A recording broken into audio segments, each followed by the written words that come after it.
ദൈവ തിരുനാമത്തിന് മഹത്വമുണ്ടാവട്ടെ. Bible reading പ്രോഗ്രാമിൽ സംബന്ധിക്കുന്ന എല്ലാവർക്കും കർത്തൃനാമത്തിൽ സ്നേഹവന്ദനം അറിയിക്കുന്നു. അപ്പോസ്തല പ്രവൃത്തികൾ 16-ാം അധ്യായമാണല്ലോ ഇന്നത്തെ നമ്മുടെ ധ്യാനത്തിനായിട്ടുള്ളത്. വിശുദ്ധ പൗലോസിൻ്റെ രണ്ടാം മിഷണറി യാത്രയാണ് ഇവിടെ പറയുന്നത്. അവർ ലൂസ്ത്രായിലും ദർബ എന്ന് പറയുന്ന സ്ഥലത്ത് എത്തി. അവിടെ തീമോത്തിയോസ് എന്ന് പറയുന്ന ഒരു മനുഷ്യനെ പൗലോസ് തൻ്റെ സ്നേഹിതനായി കൂട്ടുന്ന ഭാഗമാണ് നമ്മൾ ആദ്യം കാണുന്നത്. പൗലോസിഹായുടെ ആദ്യത്തെ മിഷണറി യാത്രയിൽ അദ്ദേഹം ലൂസ്ത്രയിൽ എത്തിയപ്പോഴാണ് തീമോത്തിയോസിനെ അദ്ദേഹം സ്നാനം കഴിപ്പിച്ചത്. 1 കൊരിന്ത്യർ 4:17 നമുക്കിത് വായിക്കാൻ പറ്റും. അദ്ദേഹത്തിൻ്റെ ഈ തീമോത്തിയോസ് എന്ന് പറയുന്ന മനുഷ്യൻ്റെ അമ്മ യഹൂദ സ്ത്രീയും അപ്പനൊരു ഗ്രീക്കുകാരനുമായിരുന്നു. പൗലോസിഹായുടെ രണ്ടാമത്തെ മിഷണറി യാത്രയിൽ അദ്ദേഹം അവിടെ എത്തിയപ്പോഴത്തേക്കും കുറേ നാളുകൾക്ക് മുൻപ് താൻ സ്നാനം കഴിപ്പിച്ച ഈ തീമോത്തിയോസ് നല്ല ഒരു ക്രൈസ്തവ പ്രവർത്തകനായിട്ട് അവിടെ മാറി. അതുകൊണ്ട് പൗലോസ്ലീഹായ്ക്ക് അദ്ദേഹത്തെ കൂടെ കൂട്ടി ആ ശുശ്രൂഷയ്ക്ക് പോകുവാൻ വലിയ താല്പര്യമായിരുന്നു. പക്ഷെ അതുകൊണ്ട് അദ്ദേഹത്തെ മോശെ നിയമപ്രകാരം പൗലോസ്ലീഹ പരിച്ഛേദന കഴിപ്പിച്ചു. കാരണം യഹൂദന്മാരുടെ ഇടയിൽ അവർക്ക് അംഗീകാരം ലഭിക്കണമെങ്കിൽ പരിച്ഛേദന ലഭിച്ചവനായിരിക്കണം. അപ്പം അതുകൊണ്ടാണ് പൗലോസ്ലീഹ അപ്രകാരം ചെയ്തതെന്ന് നമ്മളിവിടെ വായിക്കുന്നു. ഇതിനു മുൻപ് 15-ാം അധ്യായത്തിൽ പരിച്ഛേദന ആവശ്യമില്ല എന്ന് അതും പറഞ്ഞൊരാളാണ് ഈ പൗലോസ് അപ്പോസ്തലൻ.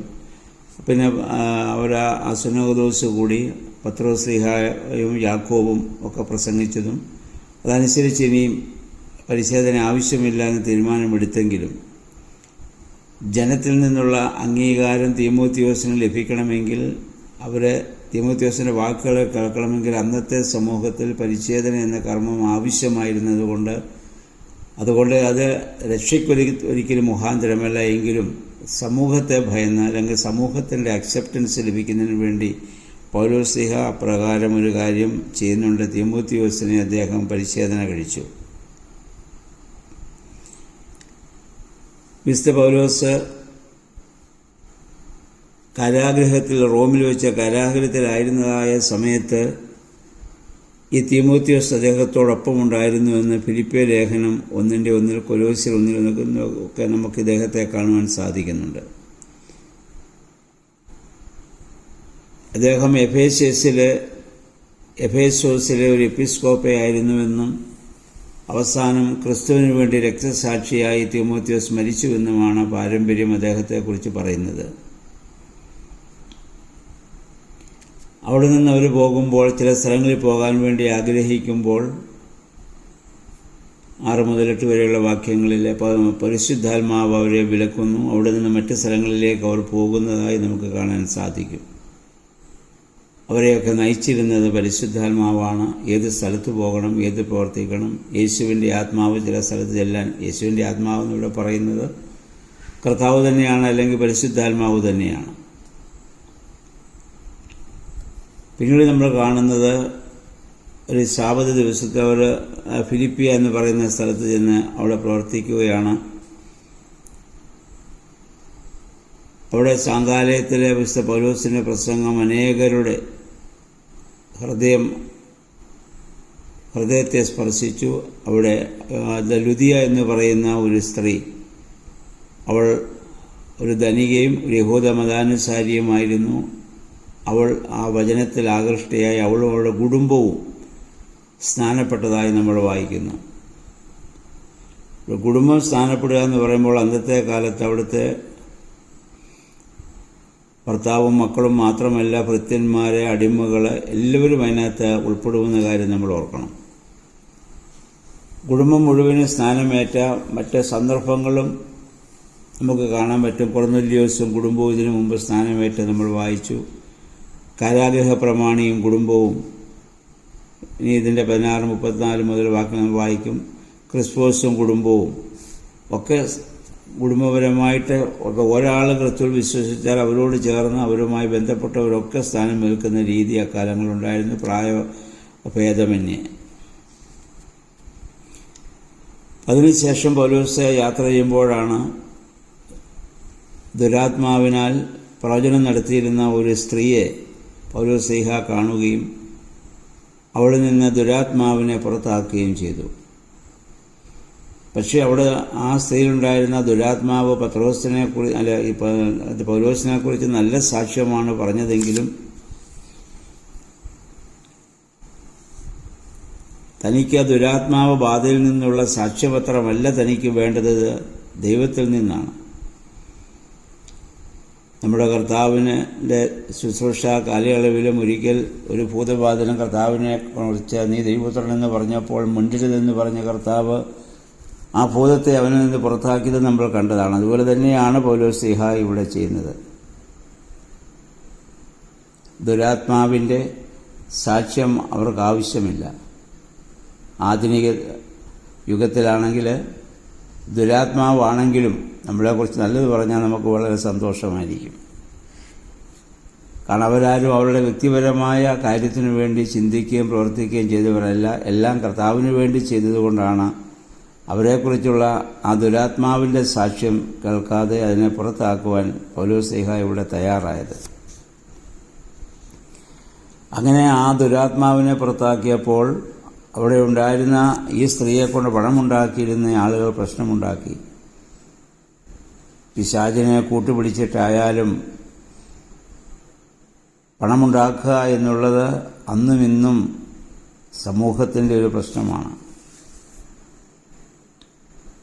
എന്നാൽ കർത്താവിൽ നിന്ന് അധികാരം പ്രാപിച്ചവരെ സഹിക്കുവാൻ അവർക്ക് സാധ്യമല്ല. അതിൻ്റെ പരിണിതഫലമായി പൗലോസും സീലാസും ഏറെ പീഡകൾ ഏൽക്കുന്നതായി നമ്മൾ കാണുന്നു. ന്യായാസനത്തിന് മുൻപാകെ അവർ നിൽക്കേണ്ടി വരുന്നു. ചമ്മട്ടി കൊണ്ട് അവർ അടിയേൽക്കേണ്ടി വരുന്നു. വസ്ത്രം ഉരിയപ്പെട്ടവരായി കാരാഗൃഹത്തിൽ അടയ്ക്കപ്പെടുന്നു. പൗലോസും സീലാസും കാലുകൾക്ക് വിലങ്ങ് ചങ്ങല ഇടപെട്ട് കാരാഗൃഹത്തിൻ്റെ ഉൾമുറിയിൽ ഭടന്മാരുടെ കാവലിൽ പ്രതികൂല സാഹചര്യത്തിൽ കർത്തൃദാസർ അവിടെ കിടക്കുകയാണ്. അവർക്കവിടെ നിരാശയും ദുഃഖവുമല്ല. അവർ ക്ഷീണിച്ചില്ല.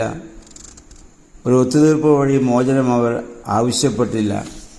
അവരവിടെ ചെയ്തത് നമ്മൾ വായിക്കുന്നുണ്ട്. അവർ പ്രാർത്ഥിച്ചു എന്നുള്ളതാണ്. കർത്താവിന് വേണ്ടിയുള്ള കഷ്ടപ്പാട് അനുഭവിക്കാൻ ഇടയായതിൽ ദൈവത്തെ അവർ സ്തുതിച്ചു. വിശ്വാസ സ്ഥിരതയോടുകൂടിയുള്ള പ്രാർത്ഥനയിൽ ദൈവം അത്ഭുതം പ്രവർത്തിക്കുന്നു എന്നുള്ളത് സത്യത ഈ സംഭവത്തിൽ നമുക്ക് കാണാൻ പറ്റും. ഒരിക്കലും സംഭവിക്കാൻ പാടില്ലാത്തതൊക്കെ ഇവിടെ സംഭവിക്കുന്നു. കാരാഗൃഹം ആകെ കുലുങ്ങുന്നു. വാതിലുകൾ താനെ ഇത് തുറക്കുന്നു. ബന്ധിതരായവരുടെ ചങ്ങലകളൊക്കെ അഴിഞ്ഞു പോകുന്നു. അങ്ങനെ ചങ്ങലകൾ അഴിഞ്ഞ് കിട്ടിയ അവസരം കൊണ്ട് രക്ഷപ്പെടാൻ പൗലോസും സീലാസൊന്നും ഇവിടെ തയ്യാറാവുന്നില്ല.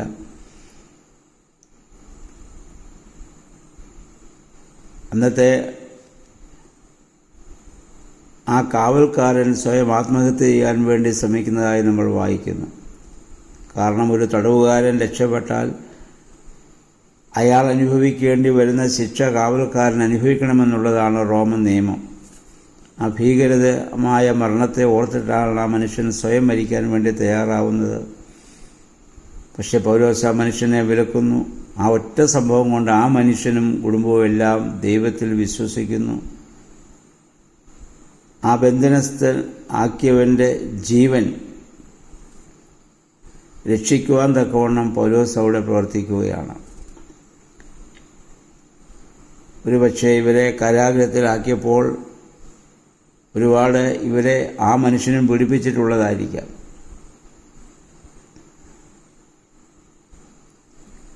ഇവിടെ അധികാരിയായിരിക്കുന്ന ആ കാവൽക്കാരൻ ബന്ധനസ്ഥനായവനെ യജമാനനെ എന്ന് വിളിച്ച് പൗലോസിൻ്റെ പാദത്തിൽ കുമ്പിടുന്നതായി നമ്മൾ കാണുന്നു. 30 മുതൽ 35 വാക്യങ്ങൾ കാരാഗ്രഹ പ്രമാണി അവൻ രക്ഷയുടെ മാർഗത്തിലേക്ക് ഇപ്പോൾ മടങ്ങി വരികയാണ്. അവൻ ചോദിക്കുന്നു, ആത്മീക രക്ഷ പ്രാപിപ്പാൻ ഞാൻ എന്താണ് ചെയ്യേണ്ടത്? പറഞ്ഞു, നീ കർത്താവായ യേശുവിൽ വിശ്വസിക്കുക, നീ നിന്റെ കുടുംബവും രക്ഷ പ്രാപിക്കും. രക്ഷാമാർഗത്തിലേക്കുള്ള വിജാതീയൻ്റെ ആദ്യത്തെ ചവിട്ടുപടിയാണ് വിശ്വാസമെന്ന് പറയുന്നത്. അതിനുശേഷം അവനെ സ്നാനത്തിലേക്കൊക്കെ പിന്നെ നയിക്കുന്നതും ഒക്കെ നമുക്ക് കാണുവാൻ സാധിക്കുന്നുണ്ട്. ഇവിടെ നോക്കുക, കാരാഗൃഹത്തിൽ അടയ്ക്കപ്പെട്ടവനായ പൗലോസിനെ അടയ്ക്കുന്നതിന് മുമ്പ് അവരെ ശക്തമായി അടിച്ചു. ഈ കാരാഗ്രഹ പ്രമാണി അല്ലെങ്കിൽ റോമൻ ഭടന്മാരെ കൊണ്ട് ഇവർക്ക് അടിച്ചു പൊട്ടിച്ചതായ വ്രണങ്ങൾ അവർ തന്നെ അത് കഴുകി കൊടുക്കുകയാണ്. പ്രസംഗിച്ചതിന് ശിക്ഷിക്കപ്പെട്ടവനിൽ നിന്ന് ഈ അധികാരി സ്ഥാനമേൽക്കുകയാണ്. ആ തടവുകാരനെ അതിൻ്റെ ആ കാരാഗ്രഹ പ്രമാണി യജമാനനെ പോലെ സൽക്കരിക്കുകയാണ്.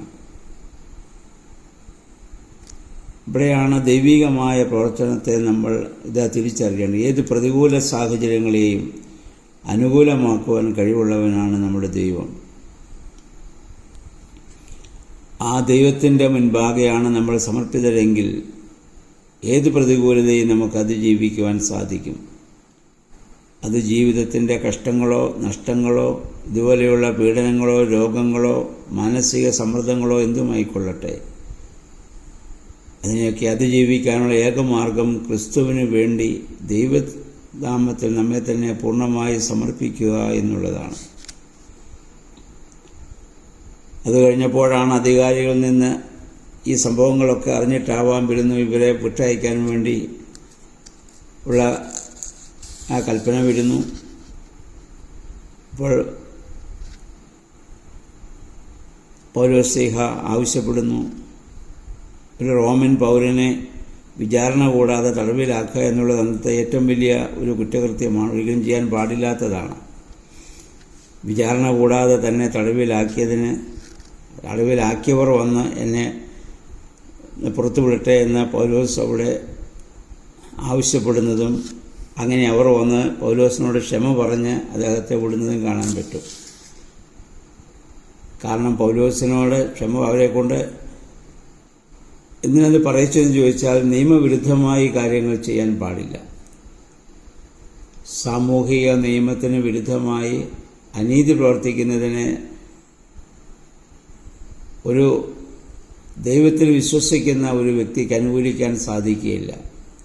അല്ല, അവരെ കൊണ്ട് ക്ഷമ പറയിപ്പിക്കുക എന്നുള്ള ഉദ്ദേശത്തിലല്ല പൗലോസ് അത് ചെയ്യുന്നത്. കാരണം നിയമവിരുദ്ധമായി അവർ ചെയ്തതിനെ പൗലോസ് അവിടെ ചോദ്യം ചെയ്യുന്നുവെന്ന് മാത്രമേ ഉള്ളൂ. പിന്നീട് നമുക്കറിയാം,